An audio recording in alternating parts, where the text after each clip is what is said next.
अवस्था में जंग ने आलमी तवानाई निज़ाम को हिला कर रख दिया और सबसे बड़ा दबाव तेल की सप्लाई पर पड़ रहा है।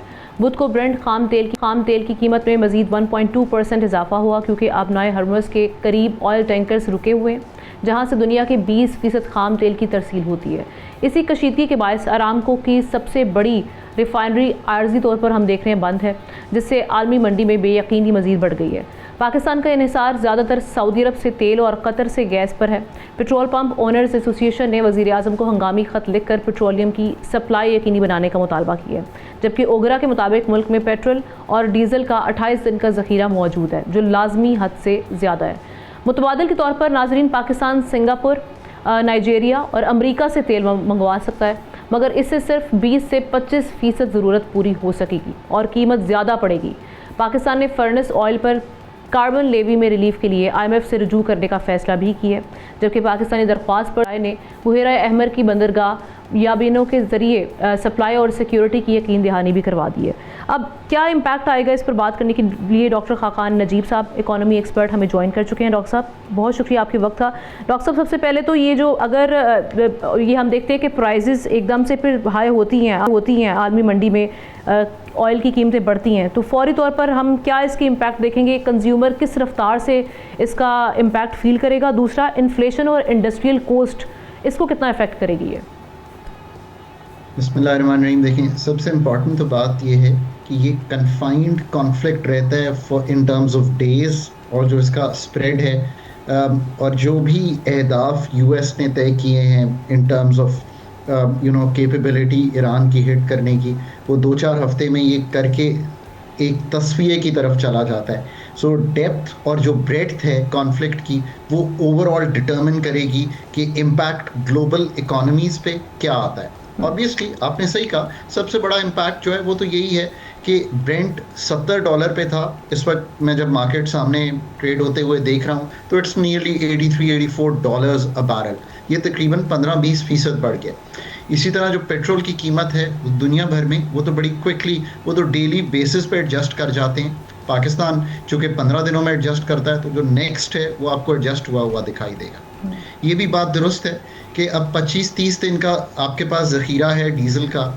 मैं डीज़ल की बात इंपॉर्टेंटली इसलिए कर रहा हूँ कि आगे क्रॉप्स के लिए ज़रूरत भी पड़ेगी हार्वेस्टिंग में।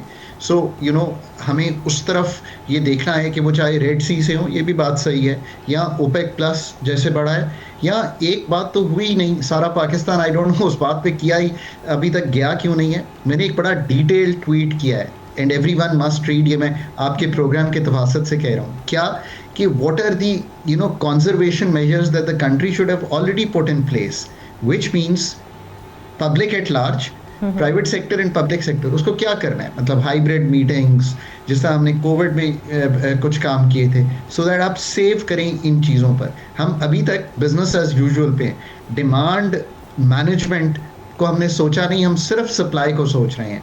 सो that is something really deep, and that is where I say कि यार हुकूमतें जो हैं उनमें जो डेप्थ होती है सोचने की, जो थिंकिंग गवर्नमेंट्स होती हैं वो ऐसे सोचती हैं, थिंकिंग स्टेट जो है वो ऐसे सोचती है। सो हमारे रेगुलेटर को भी ये बात करनी चाहिए, पॉलिसी अथॉरिटीज़ को भी, और हमारी जो रुफ़क़ाए कार हैं जो समझते हैं इन चीज़ को, जो हमारे लीडरशिप्स हैं, उनको भी ये बात करनी चाहिए। दूसरी बात ये है कि हमें ये भी देखना है कि हमारी रेमिटेंसेस हिट हो सकती हैं। ये 2 तरह से हैं, एक तो लोगों को वहाँ पैसे की ज़रूरत ज़्यादा हो, आप खुद सोचें ना, maybe they need to spend more, they need to conserve, so वो शायद कम भेजें। दूसरी ये बात है कि शायद इकोनॉमीज़ अगर मिडल ईस्ट की स्लो होती हैं, मतलब वो बहुत डिपेंडेंट है ना, आपको मालूम है कि ट्रैवल पे, तो आपका ख्याल है ट्रैवल जब हिट हो गया है तो टूरिस्ट नहीं आ रहे, तो किसी भी दुकान पे चीज़ें नहीं बिक रही, तो ले ऑफ्स हो सकते हैं। सो इस चीज़ को सोचिए। सो हमारी रेमिटेंसेस, अगर आपने $41-42 बिलियन इस साल अथॉरिटीज़ ने मैक्रो मॉडल की हैं IMF के साथ, आप खुद सोचिए $1 अरब हिट हो जाए तो आपका एक्सटर्नल अकाउंट, यानी कि जिसको बैरूनी खसारा नहीं कहते, करंट अकाउंट जो बढ़ता है तो IMF के, सो वो हिट हो सकता है। ये नंबर 2 मैकेनिज्म है, ये बड़ा इंपॉर्टेंट मैकेनिज्म है। मुल्क में अगर इन्फ्लेशन आती है, ऑलरेडी अभी ये हुआ नहीं है, तो जो नंबर मैं इन्फ्लेशन के देख रहा हूँ वो ये थे कि 7%, यानी कि 7% ईयर ऑन ईयर इन्फ्लेशन हुई है, यानी कि कीमतों के बढ़ने की शरह में इजाफा हुआ है। ये 5.4% पे नीचे चला गया। तो अगर ऑयल बढ़ता है, ट्रांसपोर्ट बढ़ती है, थोड़ी सी फूड की खिंच आती है, रमज़ान भी है, इस सारे में इन्फ्लेशन बढ़ती है, तो हमारा जो पॉलिसी रेट हम सोच रहे थे नीचे आना है वो नहीं आएगा। एक्सपोर्ट ओवरऑल कैसे बिहेव करती है, बिकॉज शिपमेंट्स डिले हो सकती हैं, और जो कंज्यूमर डिस्क्रेशनरी आइटम्स हैं जो आप में जीएसपी प्लस की वजह से यूरोप में बिकते हैं, अमेरिका में बिकते हैं, या आपकी दो अगर बेड लिनन्स बिकती हैं, नेटवेयर बिकता है, अगर ये इम्पैक्ट होता है, 400-500 मिलियन डॉलर की भी शॉर्टफॉल अगेन आपके करंट अकाउंट को हिट करता है। गवर्नमेंट को इस सारी चीज़ को, ये जो शॉर्ट रन है उसमें ये प्लानिंग करनी है, एंड दैट बिकम्स और वेरी अगर ये प्रोलॉन्ग हो जाता है ऑयल प्राइसेस में इजाफा, तो गवर्नमेंट और हम स्टेट बैंक को क्या मैक्रो इकोनॉमिक फौरी तौर पर इकदाम करने चाहिए? Very important point, right. तो इससे हमें ये पता चलता है कि बफर्स कितने इंपॉर्टेंट हैं। आज अगर 16 अरब डॉलर के ज़खायर ना होते, जिसकी बड़ी वजह मैं हमेशा कहता हूँ कि ये IMF की इंगेजमेंट है जिसने एक मैक्रो स्टेबिलिटी दी है। सो अब भी जो करना है वो ये है कि अगर डिमांड मैनेजमेंट से ना बढ़ने दें ऑयल बिल, और दूसरा ओवरऑल ये देखें कि किस तरह हम जो इस वक्त हमारी इंटरबैंक है उससे लिक्विडिटी मेंटेन कर सकते हैं, ताकि अगर हमें ज़्यादा रुपयों के एवज डॉलर ख़रीदने भी हैं तो स्टेट बैंक मेंटेन करे, ताकि पेमेंट्स का जो तसलसल है वो ना टूटे, और मल्टीलैटरल से फ्लोज को तेज़ किया जा सकता है। ये दूसरी चीज़ है, IMF की इंगेजमेंट को यकीनी बनाएं। और अगर आपकी फिस्कल डेफिसिट में इजाफा होता है क्योंकि आपके टैक्सेस उस तरह नहीं कलेक्ट होते, इकॉनमी थोड़ी सी एक आध महीने जो है उस तरह नहीं करती बिहेव, तो आपको क्या करना है, अपने एक्सपेंडिचर्स को फौरी तौर पे कर्टेल कर देना चाहिए। करंट एक्सपेंडिचर भी, साथ साथ डेवलपमेंट का एक्सपेंडिचर भी, क्योंकि सूबे 3000 अरब तो खर्च कर ही रहे हैं डेवलपमेंट पे, तो जो वफाक का 1000 है उसमें देख लें, सूबों को भी ये कर्टेल रेट भी हमारा डॉक्टर साहब अफेक्ट करेगा ऐसी सूरत हाल। देखिए, ये बड़ा इंपॉर्टेंट पॉइंट है कि एक्सचेंज रेट कैसे बिहेव करेगा। एक्सचेंज रेट इस वक्त ओवर वैल्यूड है, जिसका मतलब है कि जो रियर है ना वो ये कह रहा है कि एक्सचेंज रेट 4% कमज़ोर होना चाहिए यहाँ से। ये मैं क्यों कह रहा हूँ आपको, मैं ऑपोजिट पॉइंट ऑफ व्यू दे रहा हूँ। देखिए, let the market determine the exchange rate. आपकी export, now this is very important and this is Pakistan fundamental issue. 7% goods की एक्सपोर्ट पहले 8 माह में डाउन है compare to last year. So July to February जो डेटा आया है PBS का, उसमें गुड्स की एक्सपोर्ट 7% डाउन है। उसमें ग्लोबली एक्सचेंज रेट एक ऐसा मैकेनिज्म है जो कि प्ले करता है ओवर वैल्यूड, यानी कि हमने किया हुआ है, इसको अभी 3-4% कमज़ोर होना चाहिए था, नहीं हमने होने दिया। उसकी वजह से आपकी export one of the reasons, बाकी आपके फंडामेंटल इश्यूज।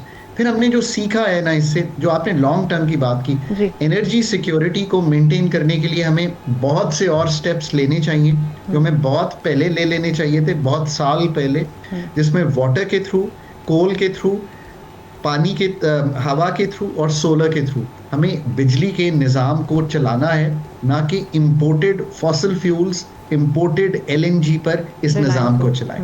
सबसे इम्पोर्टेंट। दूसरी बहुत इंपॉर्टेंट बात, फूड सिक्योरिटी। हम छोटा मुल्क नहीं है, ये याद रखिए मैम, 25 करोड़ का मुल्क है। हमें अपनी ये जो पूरी कौम है ये अंडर नरिश्ड है, मैल न्यूट्रिशन में है, 40% स्टंटिंग है। You really need to think about the deeper issues. That's very pertinent. So what do you do for your food security? मैं इसमें एक फिगर दिया करता हूँ, 10 अरब डॉलर की फूड इंपोर्ट है पाकिस्तान की। ये कैसा एग्रीकल्चर मुल्क है कि 10 अरब डॉलर कॉटन और एग्रीकल्चर को मिला के इंपोर्ट करते हैं और 6-7 अरब डॉलर एक्सपोर्ट करते हैं।